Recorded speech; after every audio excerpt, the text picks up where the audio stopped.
les 10 objets les plus mystérieux au monde. Numéro 10, la machine denticitaire.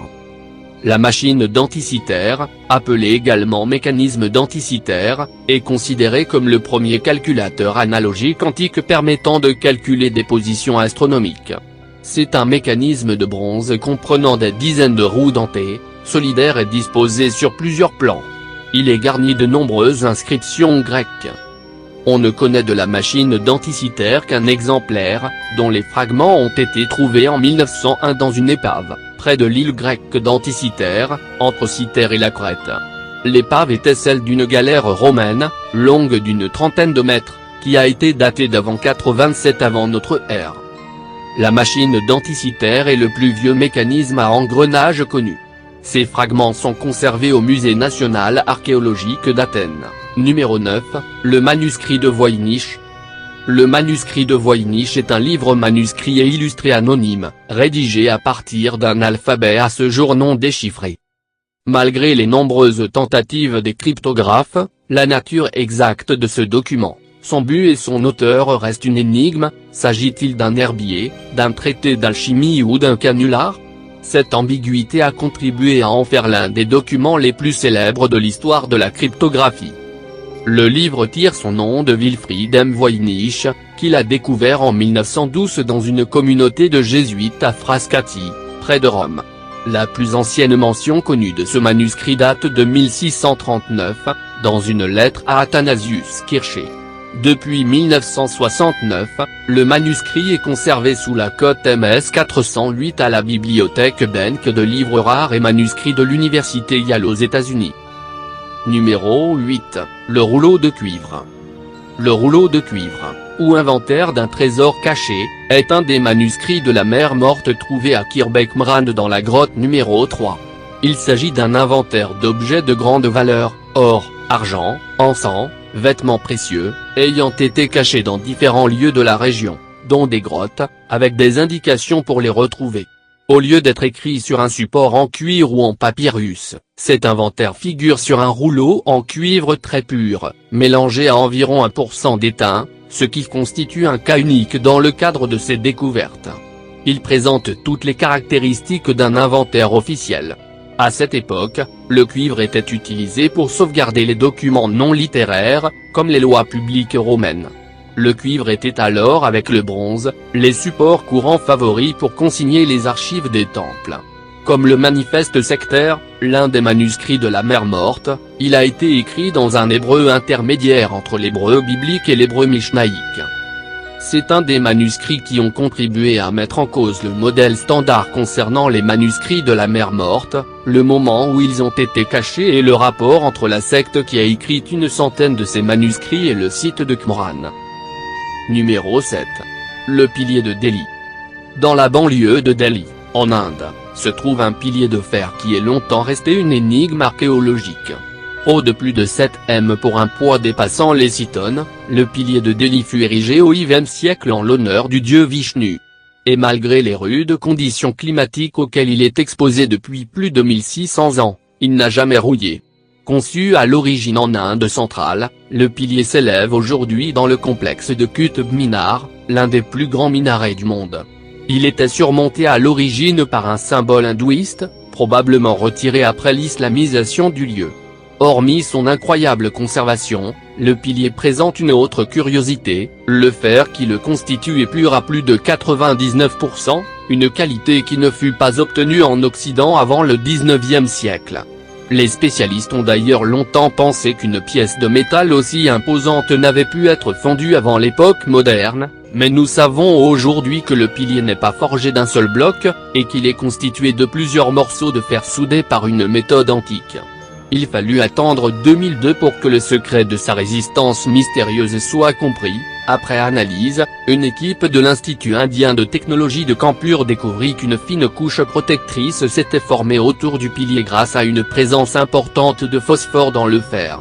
Ce phénomène est directement lié au savoir-faire des métallurgistes indiens de l'Antiquité, dont nous pourrions tirer des leçons. D'après le responsable de l'étude, les déchets nucléaires pourraient être conservés plus efficacement en s'inspirant de la technologie perdue de ce pilier millénaire. Numéro 6. Les sphères du Costa Rica. Au cours d'une opération de défrichage menée dans les années 1930, les ouvriers de la United Fruit Company découvrent de nombreuses sphères de granit dans la jungle du Costa Rica. Ces sphères, apparemment parfaites, mesurent jusqu'à 2,15 mètres de diamètre pour un poids de 16 tonnes. On en compte aujourd'hui plus de 300 exemplaires, et elles suscitent autant de questions que de fantasmes. Numéro 5. Les billes de Klerksdorp. Une bille de Klerksdorp, ou sphère de Klerksdorp, est un objet de petite taille, le plus souvent sphérique ou se rapprochant de la forme d'un disque, issu de l'un des dépôts de pyrophilite vieux de 3 milliards d'années situés près d'Ottosdal en Afrique du Sud.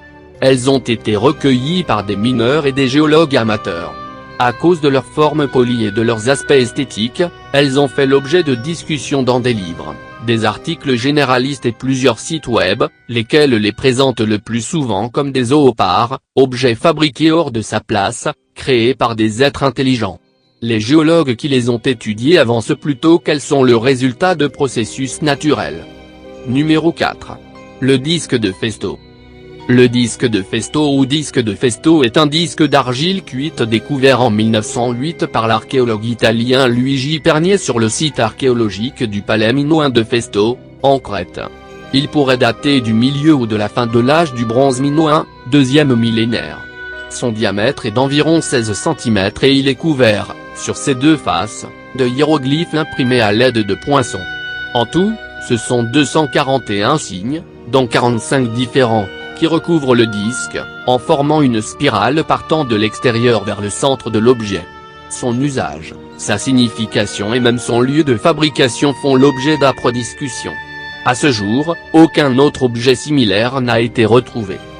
De nombreuses théories entourent ce disque, quant à sa provenance, son utilisation ou sa signification. Numéro 3. La carte de Piri Reis. En 1929, lors de travaux destinés à transformer en musée le palais de Topkapi à Istanbul, on découvre un jeu de cartes anciennes dont l'une, datée de 1513, calculée pour la notation chrétienne de l'époque, attire particulièrement l'attention. Cette carte, dessinée sur une peau de gazelle, attribuée à l'amiral ottoman Piri ibn Hajji Mehmed Odi Piri Reis, connu pour ses actions en mer Rouge et dans le golfe Persique, décrit les côtes occidentales de l'Afrique et les côtes orientales de l'Amérique du Sud. Cartes de Piri Reis. Ces dernières sont dotées d'un prolongement surprenant au sud qui pourrait être le continent antarctique tel qu'il existe sous les glaces. Cela est impossible sur une carte du XVIe siècle, et cet anachronisme apparent déchaîne les interprétations, du simple faux aux extravagances d'une représentation du monde vu de l'espace ou par les habitants disparus d'un Antarctique fantasmé. Numéro 2. Les piles électriques de Bagdad.